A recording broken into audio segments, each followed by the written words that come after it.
Here we are with Switch. He's the blue Protoss on Fusion eSports. You are correct. And you had his colors wrong. He switched on me. So Switch did switch his color. HwangSin is the red Protoss up here on the top side spawn of Atlantis spaceship. So we're going to see now if it's GoSu can try and take another lead here. HwangSin, of course, a very strong player.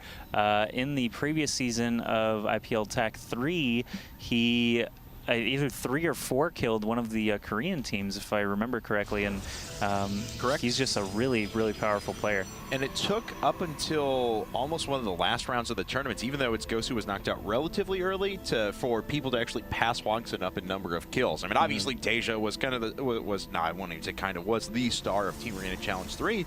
This guy obviously showed that he had what it took to hang with the best teams out there.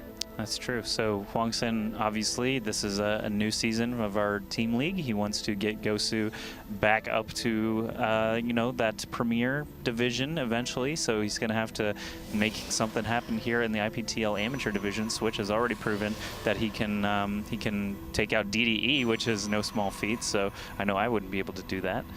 So let's see if unless it's Star Jeweled, and then in which case DDE is awful.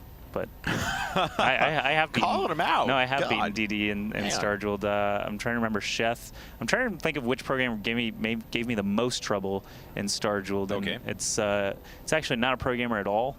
It's actually Heyoka from Team Liquid. Really? Heyoka is a Star Jeweled beast. Wow. I really thought that Rich had scripted a Star Jeweled bot to play against me, and they just said it was Heyoka, but he is incredibly good at that game. And also DJ Wheat's wife, Jen, or Jade, is just insanely good at Star Jeweled. It doesn't make any sense to me. Like, she could destroy StarCraft 2 if she put in the time, because she is just so good at Star Jeweled.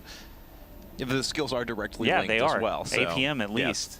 There we go. So, Captain Waffles, I don't know, man. That's a tough personal decision, and I don't think we can make it for you. Should he stay, or should he go now? Yes. Oh, God. You know, if he goes, there will be trouble. Yeah, that's true. But if he stays, it could be double. Could be, yes. Yeah.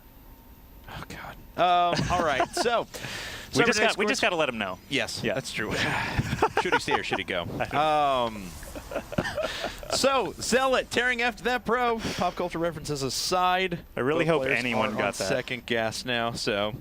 I just really hope anyone got that. And yeah, Chris, our technical director, raises his hand, so that's good. That's Thank good. you. At least we got Appreciate one. It. That's all it takes. We just need one. Good. Yeah. All right. Not really much, honestly, different, the two builds so far.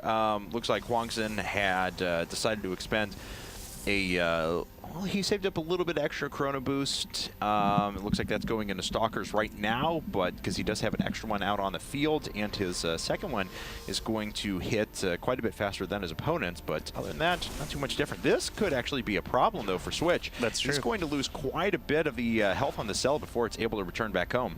If the probe actually gets some particle beam damage in there too, that would be very nice. There we see another 5 damage taken off that Zealot. Oh, but another Stalker is here, but that Zealot is going to go down. Oh, the probe taken out of HwangSin, actually. So now HwangSin is going to pursue Switch all the way back into the main. Another Stalker does pop out in the nick of time, so the Stalker could actually stay alive with the majority of his health. There's another Stalker on the way for HwangSin, and that appears to be the last of the aggression from him, but we'll see how much damage he actually manages to do. Another Stalker goes down. Oh no, 2 versus 1. He's going to get corralled against the probes, and it's a few seconds here before Switch is going to have another Stalker out, so these probes are going to need to defend themselves or run away or just die, but HwangSin is taking out a lot of economy now. Another Stalker is going to pop out, but he's right next to that gateway, so he can turn and focus his attention on it right away. He's not going to, though. He sees this opening on the probes. He's going to continue at it and try to kill as many as he can. Yeah, so this has already resulted in a ton of economic damage. 8 workers killed, 9 workers killed before he makes his way out of there. We'll see if he can get another one, too. He can. 10 workers killed. He has almost no army compared to his opponent's 3 Stalkers, but that's plenty enough. He's sitting back. He's starting to make immortals, and HwangSin did all the damage he needed there. That's right. So Switch just got Warp Gate finished off of, was it only 3 gates I saw in his main, not 4? Yeah, only 3 warp gates there, so not going to be quite the same number of units that we saw in that first game. HwangSin now with Immortals available means that these Immortals are going to rip through these Stalkers. So the Stalkers are basically just baiting back to where that Immortal is going to be. Oh, it looks like Switch is going to... Oh, no, maybe not. The silhouette for the pylon was there, so Switch does have something in mind, at least. Maybe he just didn't like that spot for the warp-in pylon. Maybe it was a little bit too obvious. The Immortal sitting here is actually just the key to this whole game right now. And HwangSin already moving up into Robotics Bay, so we can go up to those Colossi, and we'll see if he just sits on one base Colossus build. Maybe we'll even see the random Warp Prism speed or something like that. This is such a long fly distance. There's certainly a possibility. HwangSin does love his aggression with Warp Prism, so that's not likely, but a possibility.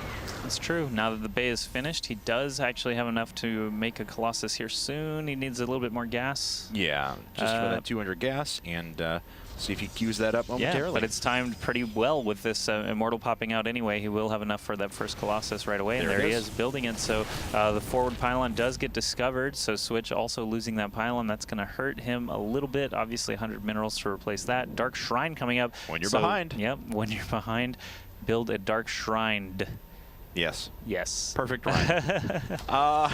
So, HwangSin now has a very stout army, and of course he does have his, looks like there is a, I mean, this is the only way this can work for Switch. He has a robotics facility coming up as well, because he needs to be able to pick off the observer that's sitting overhead for HwangSin. He already knows the robotics facility is out there. It's dead giveaway. The Immortals are out there destroying his pylon, so he just needs to make sure that he can pick off. Nice job. Brave Immortal, yes. Yeah. Taking on a probe all by himself.